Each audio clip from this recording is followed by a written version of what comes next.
Bonjour à tous, quoi de neuf? En ce jeudi, découvrez la toute nouvelle Ferrari Roma et notre essai du DS7 Crossback e-Tense, premier modèle hybride rechargeable français. On parle aussi des retours de Delage et de Peugeot aux 24 heures du Mans.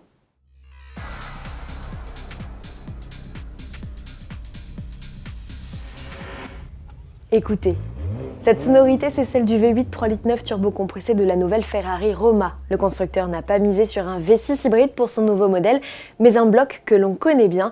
Il équipe déjà la Portofino, la GTC 4 Lusso T et la F8 Tributo.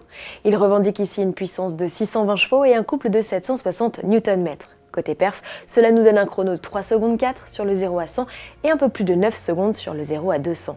Le modèle est équipé de la nouvelle boîte double embrayage à 8 rapports inaugurée sur la SF90 Stradale. La Ferrari Roma mesure 4,66 m de long pour 1,97 m de large et seulement 1,3 m de haut. Le constructeur qualifie son élégant coupé au faux air d'Aston Martin DB11 de 2+, c'est-à-dire sans strapontin à l'arrière, comme ça arrive à le désigner, la Porsche 911 Turbo, mais avec plus de place pour transporter des bagages. La Roma sera commercialisée en 2020 à un tarif autour des 200 000 €. D'autres précisions sur le modèle devraient suivre dans les heures à venir.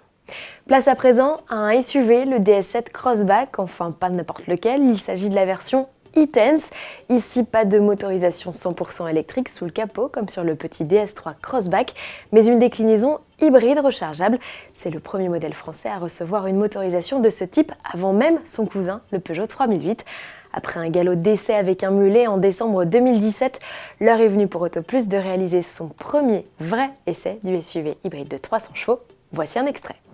Alors cette première hybride rechargeable française au volant, ça donne quoi? C'est une bonne surprise. Globalement, c'est très convaincant sur plusieurs plans. D'abord, on a mesuré l'auto à un peu plus d'une tonne 9, donc ça fait un petit peu lourd. Mais en face, on a 300 chevaux qui sont bien là et 520 Nm de couple. Ce qui fait qu'au niveau de performance, c'est largement suffisant. On est vraiment dans un SUV premium avec une motorisation premium. Le côté mariage essence-électricité est très réussi. Il y a aussi la boîte de vitesse automatique à 8 rapports qui est très douce. Bref, globalement, c'est très réussi. On est d'autant plus bluffé que la partie confort est toujours là. Donc cette première hybride rechargeable française a des prestations haut de gamme. On n'en attendait pas moins, mais elles sont bien là. Retrouvez l'intégralité de cette vidéo dans notre rubrique Essai. Notre journaliste fait notamment le point dans ce reportage sur les consommations fantaisistes annoncées par DS. Le DS7 Crossback e-Tense 4x4 est proposé à partir de 54 800 € avec deux séries notamment clim automatique Bizone, GPS et combiné d'instrumentation numérique de 12 pouces. Le SUV est 5 à 7 000 € moins cher qu'un BMW X3 hybride à prestations équivalentes.